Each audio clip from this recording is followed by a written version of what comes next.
6.4 지방선거가 사흘 앞으로 다가왔습니다. 여야의 막판 선거전 정말 치열하게 전개가 되고 있습니다. 어제 사전 투표에서는 20대 유권자 참여 비율이 가장 높았고 참여자 가운데는 20, 30대 유권자 또 50대 이상의 유권자가 비슷한 비중이었습니다.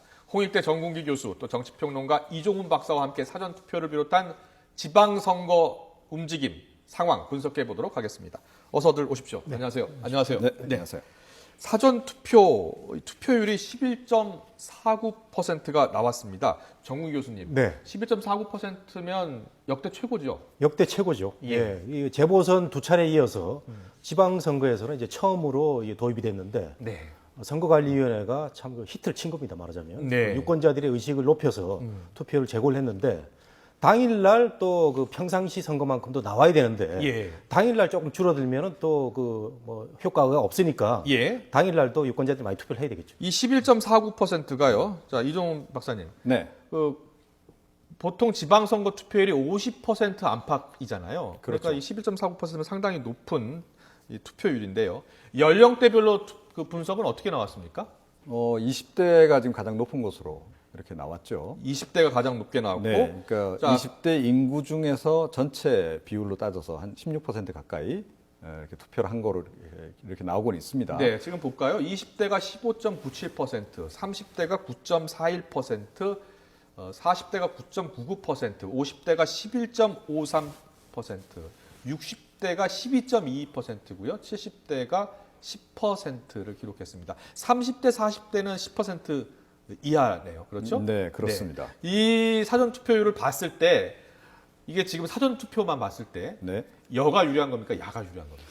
그게 비슷한 것 같습니다. 그러니까 어느 쪽이 유리하다라고 말하기가 좀 어려운 상황이 돼버린 것 같아요. 예. 그러니까 그냥 수치로 봐서는 20대가 비율이 높아졌으니까 20대가 역시 투표를 많이 했구나. 예. 그 말이 맞긴 맞습니다. 그런데 20대, 30대 인구, 전체 인구 대비 비중을 따지게 되면 예. 이 5, 60대하고 지금 거의 비슷하게 나온다는 거죠. 그러니까 50대, 60대가 절대 인구 규모가 크기 때문에 네. 비율이 낮아도 거의 비슷한 상황. 그래서 오히려 지금 5060 세대의 그 절대 투표 그 숫자가 조금 더 높은 것으로 이렇게 나오고 있죠. 그렇군요. 네, 그렇기 때문에 예. 뭐 어느 그 세대가 집중적으로 이번에 더 많이 참여했다라고 얘기하기가 좀 어려울 정도로 어떻게 보면 골고루 이 사전 투표에 많이 참여한 것으로 이렇게 봐야 그랬군요. 됩니다. 20대 사전 투표 참여율이 높은 것은 뭐 군 복무자 32만 명이 참여했기 때문이라는 분석도 있더라고요. 예, 얼핏 보면은 20대가 제일 높았기 때문에 예. 야권의 우호적인 그 20대의 높은 투표율로 야당이 유리할 것이다 이렇게 분석도 가능한데 네. 보도에 따르면은 그 군 부재자 투표가 이게 포함되어 있다. 그렇기 때문에 이건 뭐 그렇게 평가를 할 수 없다 이런 얘기가 있고 저는 그 우리 이 박사님하고 좀 다른데 네.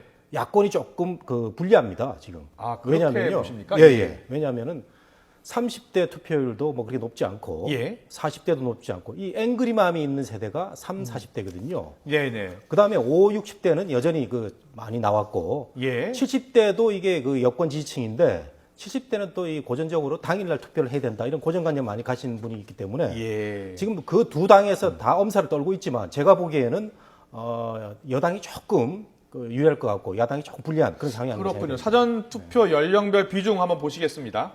앞서 전해드린 대로 전체 유권자 가운데 지금 474만 명이 투표를 했습니다. 투표율은 이제 11.49%였는데요.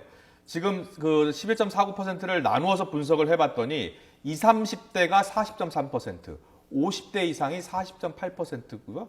그리고 40대가 18.9%를 기록했습니다.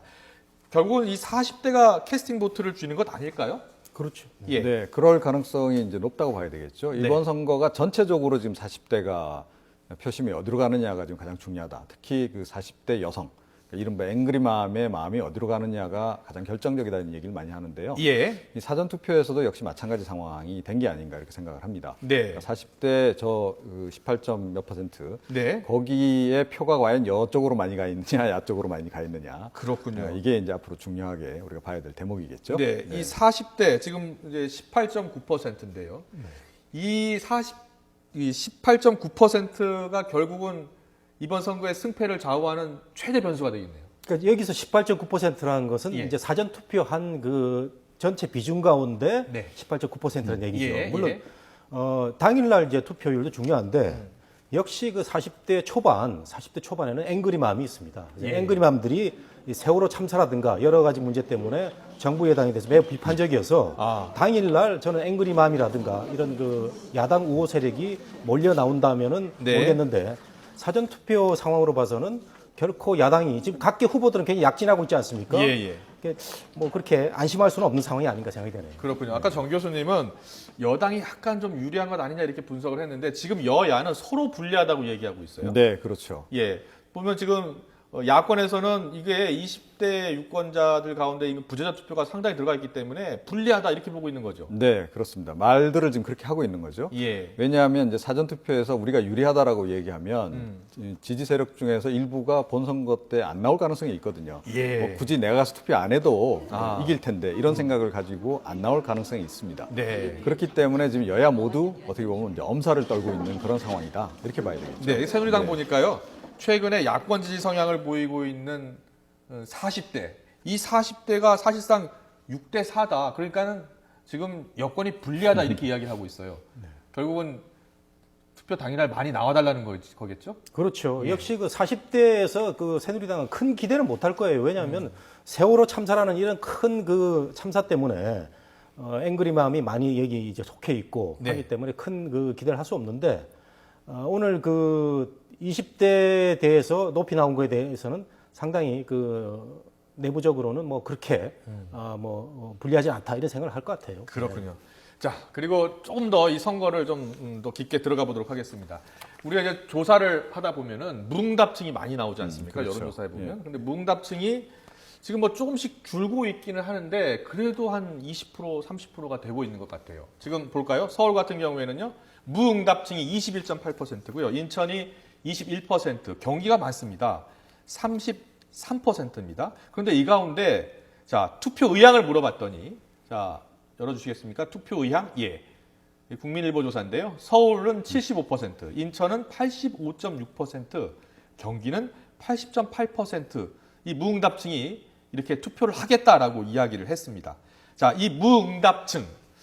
자, 이 무응답층이 그러면 여권 성향일까요? 야권 성향일까요? 물론 뭐 반반일 수도 있겠지만 어떻게 보세요? 이번 경우에는 그 역시 여권 성향이 많다 이렇게 봐야 될 것 같습니다. 예. 그러니까 세월호 참사를 이제 계기로 해서 여권 지지층들 가운데서 일부가 사실은 이제 무당파로 좀 돌아선 거죠. 예. 근데 이분들이 이제 다시 복귀를 하느냐, 아니면 그 야권 지지로 돌아설 거냐, 아니면 투표를 안 할 거냐. 그런데 지금 현재까지 나오는 그 조사 결과로 봐서는 일단 투표장에는 갈 것 같죠. 네. 투표장에 가서 그때 임박해서 아마 최종적으로 결정을 내릴 것 같고요. 앞으로 한 2, 3일 사이에 뭐 결정 내리지 않을까 이렇게 생각을 합니다. 네. 어떻게 보세요, 교수님? 근데 이 무응답증 예. 중에서 말이죠. 예. 당일날 이제 가겠다고 얘기를 해놓고 안 가는 사람이 많습니다. 네. 그러니까 선관위 조사에서도 보면은 항상 한 20% 정도는 안 가는 걸로 이렇게 많이 나오거든요, 조사가. 그래서 예. 저게 80%까지 높게 나와 있지만 안 갈 확률이 높고 그다음에 지방선거는 대선이나 총선과는 달리 말이죠. 네. 이 정권 차원의 큰 승부가 걸린 그 이런 선거라는 인식을 유권자들이 안 하는 경우가 많습니다. 예. 그래서 이 무응답층은 이 선거가 복잡하고 어떻게 보면 귀찮은 겁니다. 네. 그래서 뭐 그 7장을 다 찍어야 되는데 예. 등등의 여러 가지 그 뭐 세심한 그 투표 행위가 필요한데 이런 게 아주 그 거추장스럽고 한 사람들이 안 갈 확률이 높아서 네. 저는 의외로 이 무응답층이 또 많이 나올 수도 있다 이렇게 생각합니다. 네, 그렇군요. 알겠습니다. 뭐 뚜껑 열어봐야지 알겠죠. 네, 그렇죠. 응답중이 또 얼마나 또 투표 직접 또 하러 갈지는 봐야 될 것 같고요. 자, 지금 이제 현 판세를 한번 조심스럽게 좀 분석을 해보도록 하겠습니다. 지금 서울 같은 경우에는 일단은 박원순 시장 그리고 정몽준 전 의원이 되겠죠. 이 지금 맞대결을 펼치고 있는데 서울은 여야 공이 야가 좀 유리하다 이렇게 보고 있는 것 같아요. 네. 네. 뭐 어떻게 그동안의 이제 여론조사 결과, 예. 그리고 이제 가장 최근에는 28일까지 여론조사 공표가 가능했기 때문에 그 네. 시점에 이제 이루어진 여론조사를 가지고 이야기를 할 수밖에 없을 텐데요. 네. 그때까지 시점에서 봤을 때 지지율 격차가 그렇게 좁혀지지 않았다는 거죠. 예. 그 정몽준 후보가 역시 많이 지금 반전에 지금 실패하고 있는 그런 상황이어서 예. 뭔가 극적인 계기가 없이는 뭐 지금 현 상태가 그대로 고착이 될 가능성이 좀 높은 상황이다 이렇게 봐야 되겠습니다. 정 교수님은 어떻게 보세요? 지금 사흘 남아 있거든요. 네. 근데 그 사흘 남은 상황에서도 어떤 변수가 나온다면은 이게 변화 가능성도 있다고 보십니까? 그렇죠. 뭐 그 사흘 사이에 그 변수도 있을 수 있고 급식 문제에서 이제 농약이 나왔지 않습니까? 예. 거기에 대해서 박원순 후보가 정확하게 지금 그 사과는 없었거든요. 예. 뭐 샘플링에서는 발견이 안 됐지만 그 나중에 그 흘러간 데서는 나왔기 때문에 저는 사과 정도 하면 뭐 더 좋을 것 같은데 안 하고 있는 상황이고. 예. 뭐 그걸 떠나서 말이죠. 여야의 이 서울시장 후보 싸움은 항상 박빙 구도였습니다. 네네. 이번 세월호 참사 때문에 한 15% 벌어지고 있는데 한명숙, 오세훈, 박원순, 나경원 때도 15%가 10일 전까지도 뭐 이렇게 서로가 이렇게 벌어지고 있다가 결국은 좁혀져 가지고 항상 뭐 2, 3%, 4% 나왔거든요. 예. 그래서 저는 더 좁혀질 거라고는 생각을 합니다. 그렇군요. 그런데요, 지금 경기지사 선거의 경우요, 통합진보당 후보가 후보직을 사퇴했어요. 자, 경기지사 선거는 잘 아시다시피 지금 남경필, 김진표 후보가 치열한 경합을 펼치고 있는 곳인데요. 통합진보당 후보가 물론 김진표 후보를 지지하지는 않았습니다. 하지만 새누리당 후보의 승리를 막겠다 이렇게 밝혔거든요. 어떤 영향을 미칠까요? 초박빙 싸움이니까 예. 통합진보당 후보가 뭐 1% 전후를 받고 있다면은 네. 그것도 영향을 미칠 수 있다 해서 본인이 이제 걷어들인 건데 예. 지금 뭐 김진표 후보 측에서는 골든 크로스를 쳤다. 남경필 후보는 계속 리드하고 있다는데 초박빙이라면은 예. 의미가 있다고 볼 수 있겠습니다. 그렇군요. 의미가 있다. 예. 이런 평론가 있습니다. 통합진보당 후보가 그동안 한 5% 정도 이렇게 지지를 얻은 것으로 돼 있습니다. 네. 그래서 만약에 그것이 사실이라면 지금 현재 남경필 후보의 김진표 후보가 오차 범위 내에서 지금 계속 지금 뒤지고 있는 상황이지 않습니까? 네. 그 오차 범위를 뛰어넘을 수 있는 정도의 수치가 된다. 이런 이제 계산이 가능한 거죠. 그렇게 보면 상당히 박빙이거나 잘하면 이제 뒤집을 수도 있는 그런 이제 국면, 그런 기회까지도 이제 맞은 것으로 일단은 봐야 될 것 같습니다. 네. 그리고요, 6.4 지방선거전 주목해야 될 도시가 지금 부산하고 광주입니다. 부산하고 광주는 이 무소속 후보가 나와서 지금 경합을 펼치고 있거든요. 근데 아주 큰 의미가 있을 것 같아요. 부산, 광주 선거 결과에 따라서요. 자, 먼저 부산. 자, 오거돈 후보가 사실상 야권 단일 후보예요. 무소속이긴 합니다만. 그런데 최근에 여론조사의 결과 보면 박빙이거든요. 서병수 후보하고. 자, 결과에 따라 어떤 의미가 있는 겁니까? 저는 그 오거돈 후보가 부산에서 이긴다면요. 이긴다면? 예. 그 새누리가 3대 0으로 수도권에서 이기더라도 예. 야권의 승리라고 볼 수 있습니다. 굉장히 큰 이거는 의미가 우리나라 있다. 정치사에서 큰 뭐 지각 변동이라는 게 큰 사건이고요. 예. 1980년 이전에는 부산이 그 야도였거든요. 예. 민주의식이 굉장히 높은 그 야도였는데 그 이후로 3당 합당 이후에 계속 여당 지지로 갔다가 이번에 많이 뒤집힌다면은 그런 의미를 둘 수가 있고 예. 광주는 이제 그 같은 진영에서 그 간판을 이제 따로 내걸고 싸우는 그런 그 형국 아니겠습니까? 예. 뭐 강훈태 후보도 저 끝나면 이겨서 돌아간다고 하고 있고 따라서 이건 선거 전략 공천의 문제 이 문제 때문이기 때문에 부산보다는 조금 상징성이 더 덜하다고 볼 수 있겠습니다. 네. 그래도 야권에서는 일단 그 새정치민주연합의 공천 결과를 보면 안철수계에서 유일하게 윤장현 후보가 나온 곳이거든요. 그래서 윤장현 후보가 만약에 그 선거에서 지거나 이긴다면 바로 안철수 대표의 어떤 향후 대선 그 운명에 영향을 미칠 것이다 이렇게 많이 보거든요. 어떻게 보세요? 네. 이기면 본전이고 예. 지면 사실은 그 대권 그 가도에 아주 치명타를 입는 거다 이렇게 봐야 되겠죠. 그러니까 이 후보를 윤장현 후보로 그 결정하는 과정과 관련해서 논란이 많지 않았습니까? 예. 이건 뭐냐면 결국 정치력이 좀 부족했다는 거로 볼 수 있습니다. 그러니까 윤장현 후보가 후보로서 사실은 뭐 하자가 있다거나 그런 게 아니거든요. 예. 어떻게 보면 그 정당 개혁, 그러니까 공천 개혁이라는 차원에서 보자면 가장 그 상징성이 있는 인물일 수도 있습니다. 그럼에도 불구하고 이렇게 그 여론이 악화된 데는 그 절차, 과정을 좀 원만하게 처리 못한 부분이 분명히 있기 때문에 예. 만약에 이번에 그 윤장현 후보가 당선이 안 된다 했을 경우에는 그 안철수 특히 의원의 정치력이 이건 좀 하자가 있다라고 우리가 볼 수밖에 없는 것이고 네. 그렇게 되면 이제 치명타를 입게 되는 거죠. 그리고 이 부산시장 선거와 관련해서는 오거돈 후보가 만약에 이긴다면 생각보다 표차가 조금 날 수도 있다 이런 생각입니다. 예. 그러니까 지금은 굉장히 박빙으로 지금 나오고 있습니다만은 분명히 야권 지지하는 분들이 여론조사하는 과정에서 오거돈 후보를 지지한다라는 얘기를 솔직하게 얘기를 안 했을 가능성이 상당히 높다라고 보거든요. 야권의 수문표가 네, 부산에서 수문표가 많다. 의외로 예. 좀 많이 있지 않나 그렇게 생각을 합니다. 네. 정우 교수님은요? 예. 거기다가 이제 가덕도 공항 사태까지 벌어져가지고 예. 이 새누리 후보 측이 더 어려운데 음. 이 서병수 후보가 그 상당히 그 선전을 하면서 이제 그 박빙의 구도로 갔었는데 예.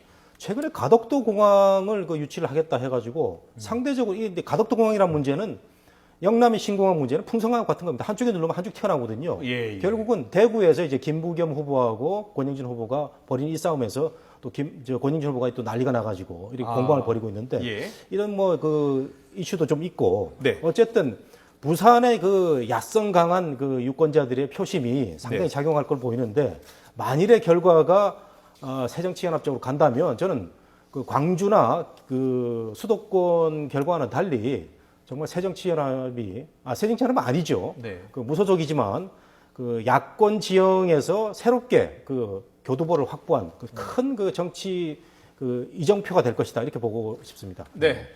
근데 보통 이제 육사지방선거 이제 사흘 앞으로 다가오면요. 가장 큰 변수 하면 투표율 이야기 많이 합니다. 투표율. 그리고 자기 지지층의 결집, 여야가 얼마나 많은 결집을 이끌어내느냐 이렇게 이야기를 많이 하는데 정우 교수님, 마지막 변수, 그 선거의 승패를 잡을 마지막 변수 어떤 게 있겠습니까?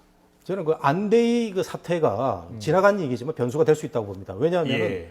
안대희 후보자가 그 경륜이라든가 소신, 강직함 때문에 상당히 그 자질이 좋았는데 네. 그 고액 수임료 때문에 낙마를 하게 됐는데 네. 뭐 낙마 과정도 뭐 국민의 정서를 반해서 낙마가 된 거지만 예.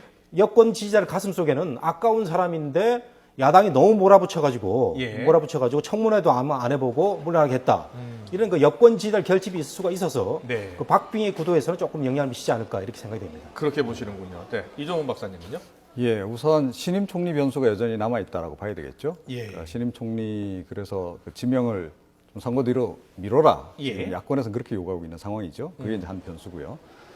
김기춘 그 비서실장 변수도 여전히 남아 있다라고 생각합니다. 예. 그러니까 김기춘 비서실장이 만약에 전격 사퇴를 한다 그러면 그것이 미치는 또 영향도 상당히 있다 이렇게 이제 봐야 될 것 같고요. 예. 예, 그 이외에 뭐 또 변수라고 한다면 역시 언제나 이제 변수가 되는 북한 변수도 여전히 남아 있는 상황이다 이렇게 봐야 북한 되겠습니다. 변수 남아있다. 그런데 저는 이제 김기춘 변수가 있긴 있는데요. 예.